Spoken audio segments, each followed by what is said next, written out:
বাবাজিরা ভাইরা আমার, ওই নবীকে সবচেয়ে বেশি মহব্বত করো, ওই নবীকে সবচেয়ে বেশি ভালোবাসো যে নবীর ওপর কোরআনটা নাজিল হয়েছিল। নবীজির বয়স তখন 40টা বছর ছিল। এ মুসলমান, আল্লাহর নবী, দয়ার নবী, মায়ার নবী আমার এই কোরআনের বাণীটা মানুষের দুয়ারে দুয়ারে নিয়ে গিয়েছিলেন।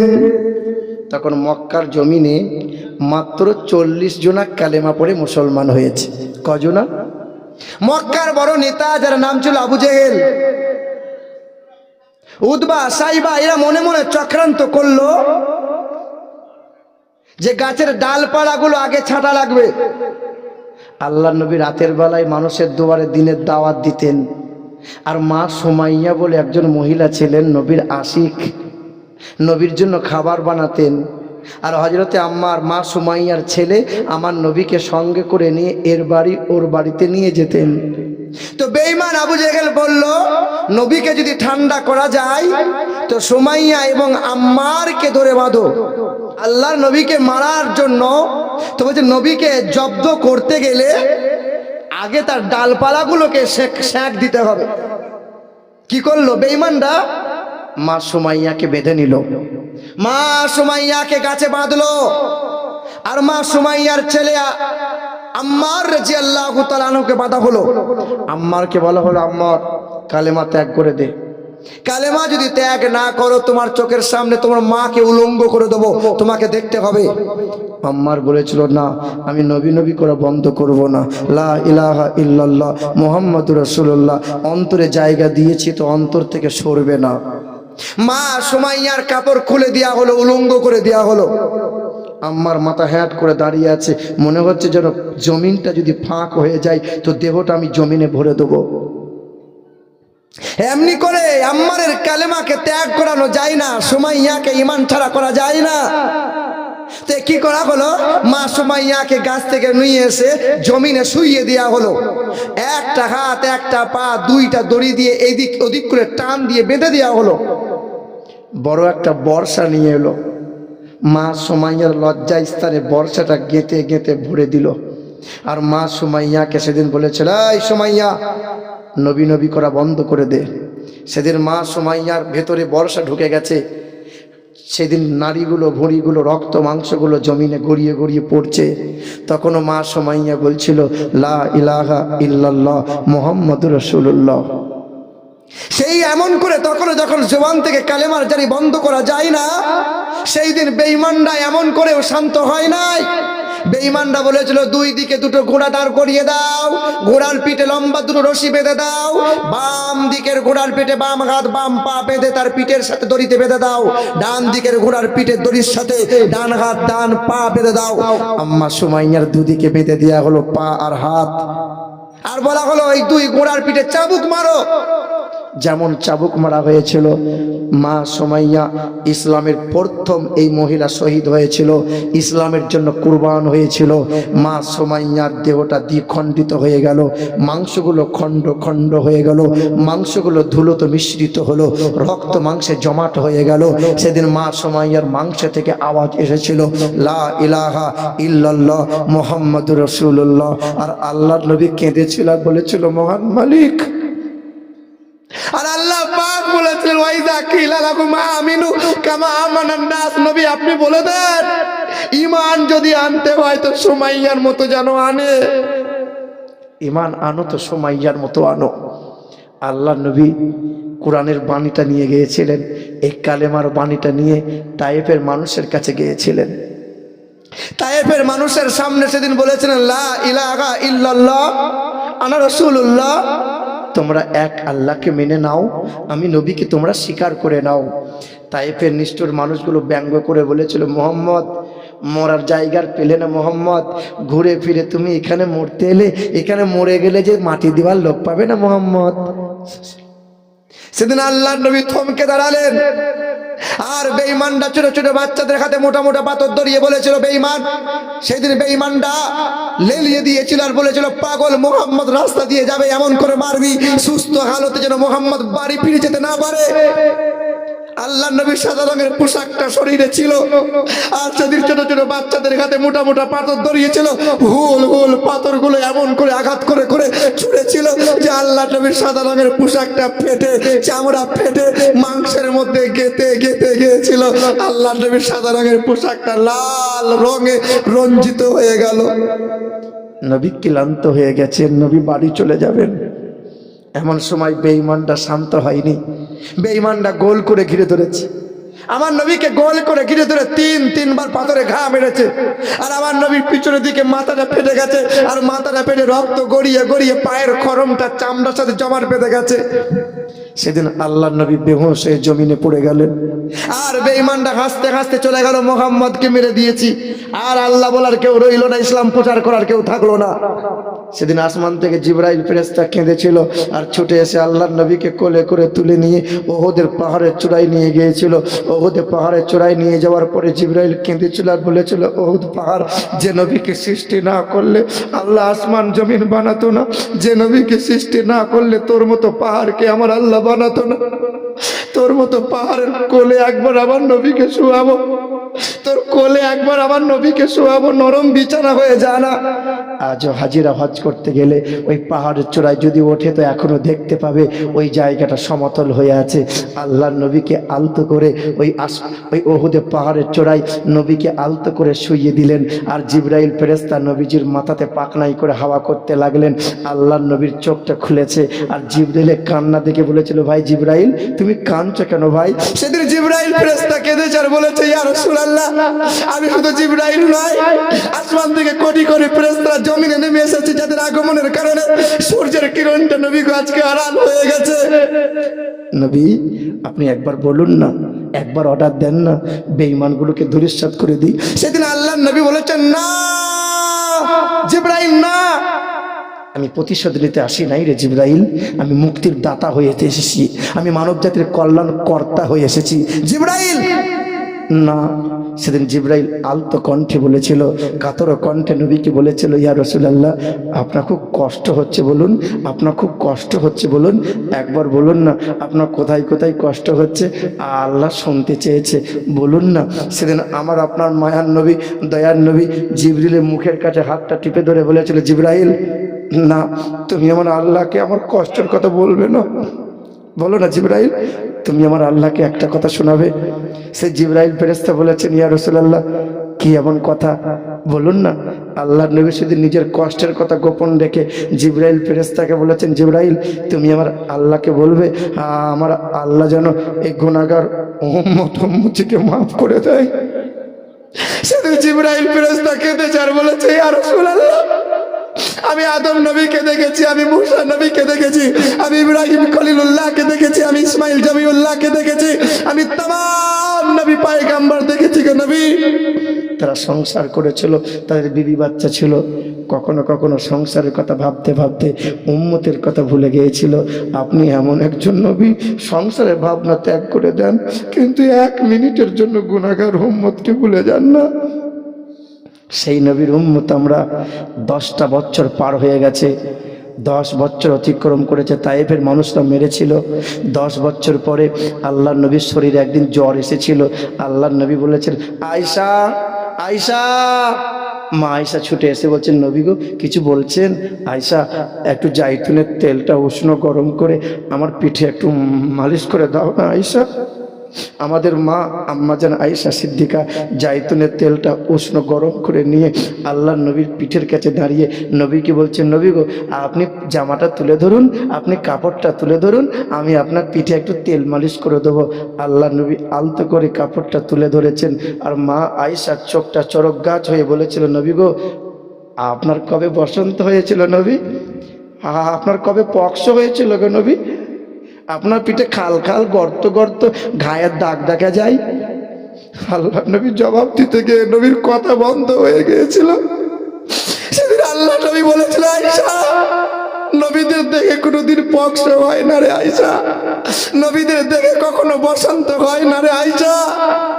আয়েশা তুমি কি জানো না, 10 বছর আগে তায়েফের মানুষরা এমন করে মেরেছিল আয়েশা যে মোটা মোটা পাথরগুলো মাংসের মধ্যে গেঁথে গিয়েছিল, সেই ঘায়ের দাগগুলো এখনো মুছে যায়নি আয়েশা।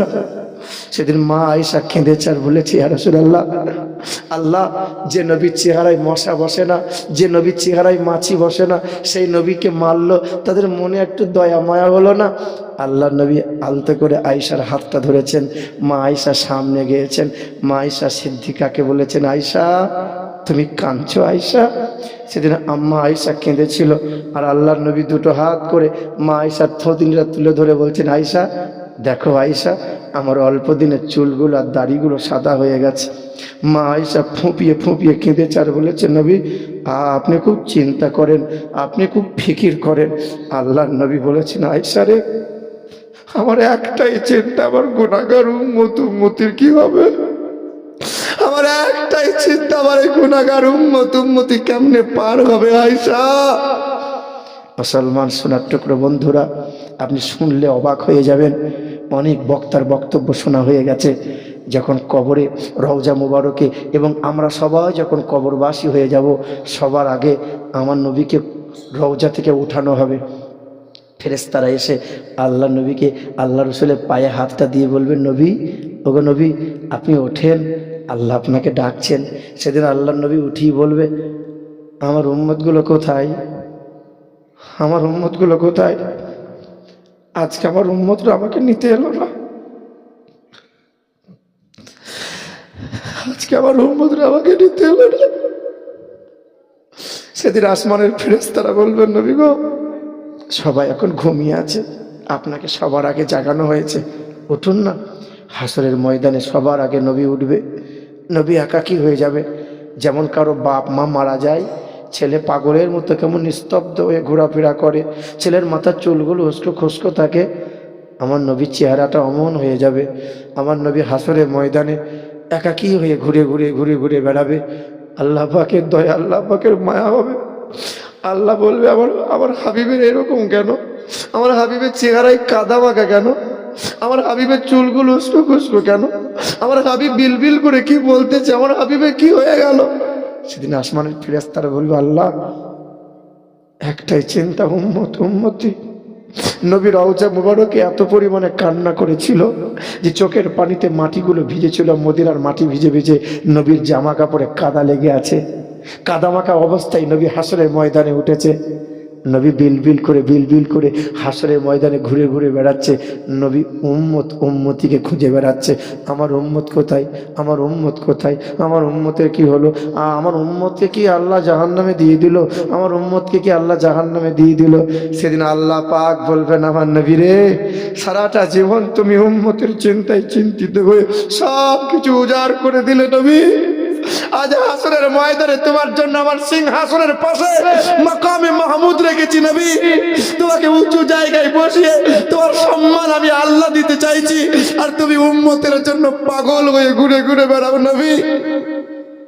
আমরা তো সেই নবীর উম্মত, আমরা সেই নবীর উম্মত। অনেক মানুষ আছি সারাটা জীবন হয়তো নামাজ ঠিক মতো পড়তে পারিনি, অনেক মানুষ আছি হারাম খেয়ে খেয়ে জীবনটা শেষ করে ফেলেছি। আল্লাহ রসুল বলেন, একটা খোদার ঘর মসজিদ যে বানিয়ে দেয়, সেজন্য নিজের জান্নাতের বাগানকে সুসজ্জিত করে নিল, সেজন্য নিজের জান্নাতকে বালাখানা সুন্দর করে সুসজ্জিত করে নিল। আল্লাহর নবীর চোখের পানিটা মুছানোর জন্য একটা নবীর আশিক উম্মত বলতে পারবে, সবাই তো অনেক টাকা অনেক দিয়ে দিয়েছে এই তাহাজ্জুদের ওয়াক্তে, যে ওয়াক্তে আল্লাহ দোয়া কবুল করে। আমি তো মুসাফির অবস্থায় আছি আপনাদের সামনে, এই চোখের পানিটা নিয়ে আমি আপনার আব্বার জন্য আর মায়ের জন্য বলবো, আল্লাহ ওই সন্তানটা খোদার ঘর মসজিদে দান করেছে, আল্লাহ তুমি তার বাপ মায়ের কবরটা জান্নাতের হাওয়া দাও, জান্নাতি মেওয়া দাও, জান্নাতি খাওয়া দাও। একটা সন্তান বলতে পারবে যে আমি দেবো 1,000 টাকা, আমি ভিখারি হয়ে ভিক চাইছি, তুমি দেবে আব্বু? কি নাম শোনা? ইস কাবুল, সুবহানাল্লাহ, নারে তাকবীর, নারে রিসালাত, ইয়া রাসূলুল্লাহ। ইস কাবুল হয়েছে একজনা, কিন্তু লা ইলাহা ইল্লাল্লাহ মুহাম্মাদুর রাসূলুল্লাহ এই জোড়া হওয়ার মতো আর একজন। আব্বা আপনি দাঁড়ান 1 মিনিট, আব্বু একটু নামটা লিখে নেন। ইস কাবুল 500 টাকা নগদ, আর সকালে 500 টাকা দেবে।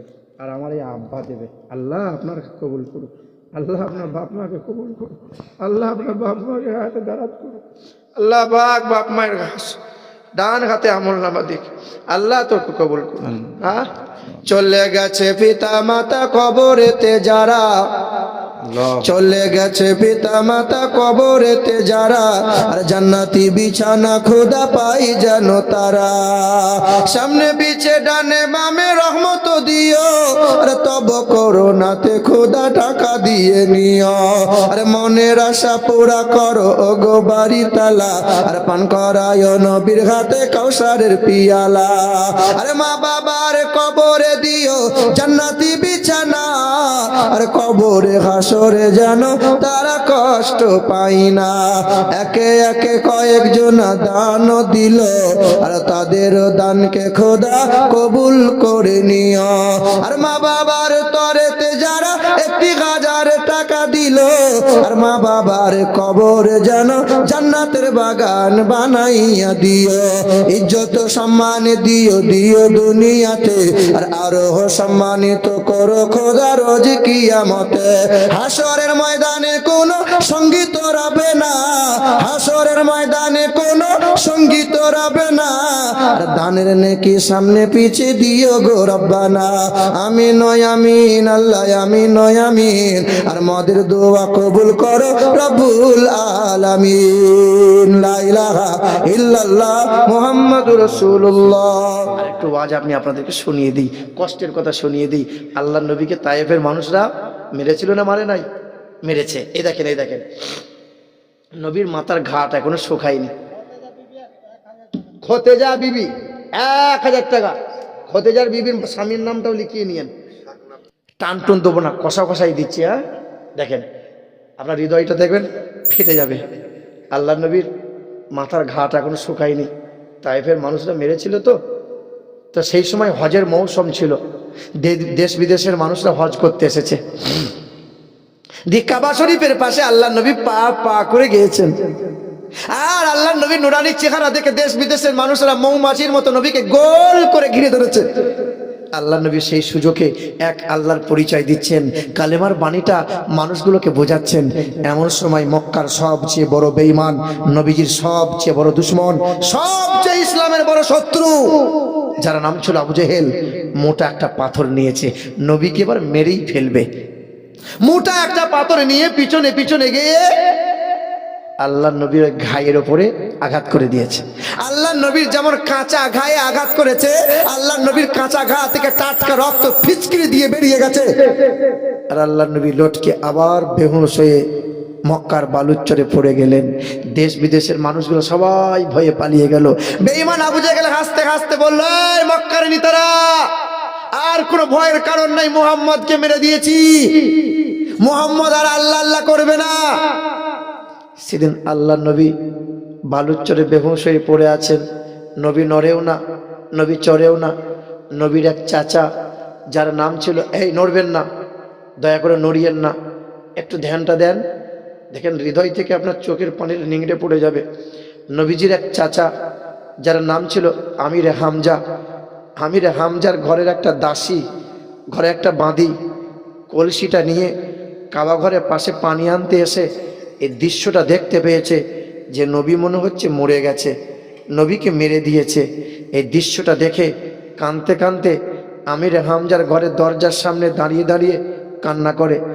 আমির হামজার বিবি ছুটে এসে বলে, মা কাঁদছিস কেন রে?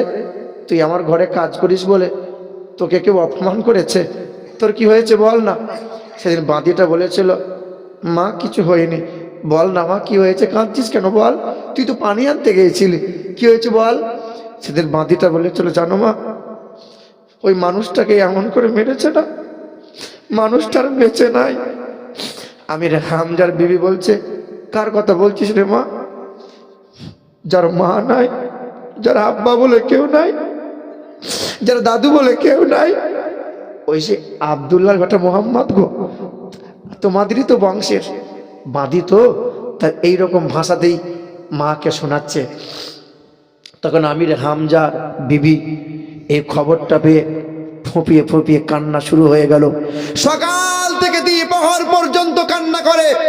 এমন সময় প্রখর রোদের উত্তাপে আমি রেখাম যা ঘোড়ার পিঠ থেকে নেমে ঘোড়াটা লাগাম বেঁধে দিয়ে ঠান্ডা পানিতে হাত মুখটা ধুয়ে বিবিকে বলেছে, বিবি খাবার দাও। বিবি যখন খাবারের থালা সামনে দিয়েছে, খাবারের থালা নিয়ে রুটিটা মুখে তুলতে যাবে, এমন সময় বিবির কান্না দেখে আমির হামজা ছুটে এসে বলছেন, বিবি তুমি কাঁদছো কেন গো? আমি খেতে বসলাম, তোমার চোখের পানি কেন, তোমার কান্নার আওয়াজ কেন শুনতে পাচ্ছি? বিবি আমি কি তোমাকে অভাব দিয়েছি কোনোদিন বলো? আমি তোমার সাথে খারাপ ব্যবহার করেছি? না, তবে তুমি কাঁদছো কেন বলো? সেদিন আমির হামজার বিবি ছুটে এসে আমির হামজার বুকের কাছে মাথাটা ঠেকিয়ে বলেছিল, জানো তোমরা কেমন মানুষ গো? কি হয়েছে বলো না, তোমরা কেমন মানুষ? যার 6 মাসে বাপ হারিয়েছে, যে 6 বছরে মা হারিয়েছে, যারা 8 বছরে দাদু হারিয়েছে, কমসম করে তার চাচা যদি কেউ থাকতো না, তার দাদুটাও যদি থাকতো, ছুটে এসে ছেলের মাথাটা তুলে ধরতো, ছেলের পাশে এসে দাঁড়াতো। কি হয়েছে বলো না? সেদিন আমির হামজার বিবি বলেছিল, জানো আমাদেরই ঘরের ছেলে, তোমারই তো ভাতিজা বলো, আমাদের সেই ভাই আব্দুল্লাহর বেটা মুহাম্মদকে এমন করে মেরেছে, আমার বাদিটা খবর দিয়ে গেছে, বলছে নাকি মনে হয় ওই মানুষটা মরে গেছে। সেদিন আমির হামজা খাবারটা নামিয়ে দিয়ে বিবির চোখের পানিটা মুছিয়ে দিয়ে বলে, তুমি কি খবর শোনাচ্ছ? বলে, হ্যাঁ। আমির হামজা খাবারের থালা সরিয়ে দিয়ে ছুটে গিয়ে ঘোড়ার পিঠে উঠে গেলেন, ঘোড়ার পিঠে লাগাম টেনে দিলেন। বেঈমান আবু জেহেল দারুন নাদওয়াতে তখন বৈঠকখানায় আনন্দে উল্লাসে মাতোয়ারাই ছিল। আমির হামজা ছুটে গিয়ে বেঈমানের চুলের মুঠি ধরে দেওয়ালে ঘা মেরেছিল, আর বেঈমানের মাথাটা ফেটে গিয়েছিল। সেদিন আমির হামজা বলেছে, এই বেঈমান আবু জেহেল, এরপরে কখনো কোনো দিন যদি আমার নবীর ওপর এতটুকু আঁচড় দিয়েছ, সূর্যটা হয় তোমার জন্য উঠবে, আর না হয় সূর্যটা আমার জন্য উঠবে। সেদিন বেঈমানকে থেট দিয়েছে আমির হামজা আমার নবীকে খুঁজে খুঁজে বেড়াচ্ছেন, নবী কোথায় গেল, নবী কোথায় গেল? আমাদের ঘরের ছেলে মোহাম্মদকে কি সত্যি মেরে দিল? সেদিন আল্লাহ নবীকে একজন সাহাবী কাবা ঘরের ভিতরে ঢুকিয়ে নিয়েছে, আর আল্লাহ নবী এই উরুতে মাথা রেখে শুয়ে আছেন। আল্লাহ নবীর কানে কানে বলছেন, নবী গো, সবাই যখন আপনাকে থেকে সরে গেছে, আপনার চাচা আপনার কাছে এসেছে, আপনার চাচা আপনাকে খুঁজে বেড়াচ্ছে। আল্লাহ নবী বসে বললেন, তুমি কার কথা বলছো? ইয়া রাসূলুল্লাহ, আপনার চাচা আমির হামজা আপনার তালাশ করে বেড়াচ্ছে। আল্লাহ নবী উঠে বসে কেঁদে ফেললেন যে আমার চাচা আমার কাছে ছুটে এসেছে। তখন আল্লাহ নবীর চাচা আমির হামজা পা পা করে এসে বলছে, আব্বু তোমার খুব কষ্ট হচ্ছে বলো? তোমাকে বেঈমানটা এমন করে মারলো, তুমি চিন্তা করো না, আমি বেঈমানকে মেরে এসেছি, তুমি মন খারাপ করবে না। তোমার আব্বু নাই বলে তুমি হতাশা হয়েছো বলো? আমি তোমার আব্বু আছি, আমি তোমার চাচা নয়, আমি তোমার আব্বু আছি, তোমার সুখ দুঃখের ছাতা হয়ে আমি দাঁড়াবো, তুমি চিন্তা করবে না। সেদিন আল্লাহ নবী চাচার হাতটা ধরেছিলেন, আর চাচাকে বলেছিলেন, চাচা চাচা চাচা তুমি আমাকে এত ভালোবাসো চাচা, আমাকে বেঈমানটা মেরেছিল, তোমাকে মেরে এলে? বলে, হ্যাঁ চাচা তুমি আমাকে এত ভালোবাসো। নিজের খাবারের তালা সরিয়ে দিয়ে চাচির চোখের পানিটা মুছিয়ে দিয়ে তুমি চলে এলে? বলে, হ্যাঁ। বলে, চাচা এই মৌখিক ভালোবাসাটা সেদিন কোনো কাজে লাগবে না চাচা। আব্বু কি বলছো? বলে, হ্যাঁ। আল্লাহ নবী হাতটা বিছিয়ে দিয়েছেন চাচাকে, চাচা তুমি হাতে হাত দাও।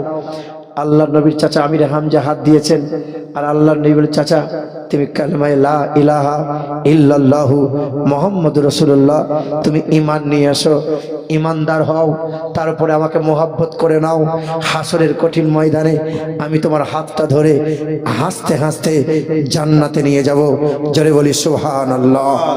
এ মুসলমান সোনার টুকরো বন্ধুরা, আমার সুধী মানুষেরা, আল্লাহ পাকের অশেষ দয়া, আল্লাহ পাকের রহম করম, সেই নবীকে পেয়েছি আমরা, আসমানি কি সর্বশ্রেষ্ঠ কিতাব পেয়েছি আমরা।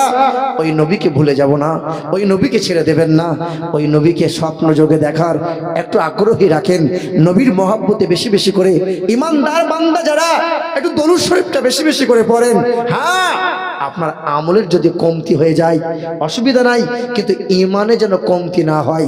মদিনার মাটিতে, মক্কা মদিনার মাটিতে একজন বিশ্বা মহিলা ছিল, ইমানদার ছিল, কিন্তু বিশ্বা ছিল, দেহ ব্যবসা করতো। হ্যাঁ, রাস্তার ধার দিয়ে যাওয়ার সময় কুকুরকে দেখতে পেয়েছিল, হাফ হাফ করে ওড়নাটা কোয়ায় ফেলে দিয়ে বিছিয়ে নিয়ে ভিজিয়ে নিয়ে কুকুরের জিহব্বায় ঢেলে ঢেলে দিয়েছিল। কুকুরটা সুস্থ হয়ে চলে গিয়েছিল। আল্লাহর নবী হাসতে হাসতে বলেছিল, ওই মহিলার আমল কম থাকতে পারে, ঈমান অটুট থাকার কারণে ছোট্ট একটা আমলে, ছোট্ট একটা ভালো কাজকে আল্লাহ পছন্দ করে নিয়েছে। আমি নবী দেখছি ওই মহিলা জান্নাতে ঘুরে ঘুরে বেড়াচ্ছে, জান্নাতে ঘুরে বেড়াচ্ছে। জোরে বলি সুবহানাল্লাহ। মুসলমান, আপনাকে খুব বেশি নামাজ পড়া লাগবে না, যতটুকু নামাজ পড়বেন সহি শুদ্ধভাবে পড়েন। খুব বেশি তাসবিহ তাহলিল করা লাগবে না, যতটুকু করবেন ধীরে সুস্থে করেন। আর লোক দেখানি ইবাদত চলবে না। এক আল্লাহ এবং নবীকে খুশি করার মতো ইবাদত আপনি করে যান। মসজিদ তৈরি করলেই হয় না, নামাজ পড়া লাগবে, মসজিদে যাওয়া লাগবে, মসজিদে ঝাড়ু দেওয়া লাগবে, পেশাব পায়খানাগুলো পরিষ্কার করে দেওয়া লাগবে। এটা ইমানদারের আদর্শ। আল্লাহর নবী যে হাতে আঙ্গুলের ইশারায় চাঁদকে দু টুকরো করেছেন, যে নবী এই হাতের ছোঁয়াতে অন্ধ ব্যক্তির চোখের জ্যোতি লাভ পেয়েছে, যে নবীর এই হাতের স্পর্শের কারণে কুষ্ঠব্যাধি রোগ সেরে গিয়েছে, কালো মানুষটা ফর্সা হয়ে গেছে, সেই নবী এই হাত দিয়ে ইহুদির পায়খানা পরিষ্কার করেছে। নবীর আদর্শ এটা, নবীর উম্মতের আদর্শ হবে এমন। আল্লাহ পাক আমাকে আপনাকে নবীর প্রেমিক বানাইয়ে ইহকাল থেকে পরকালে যাওয়ার তৌফিক দান করেন।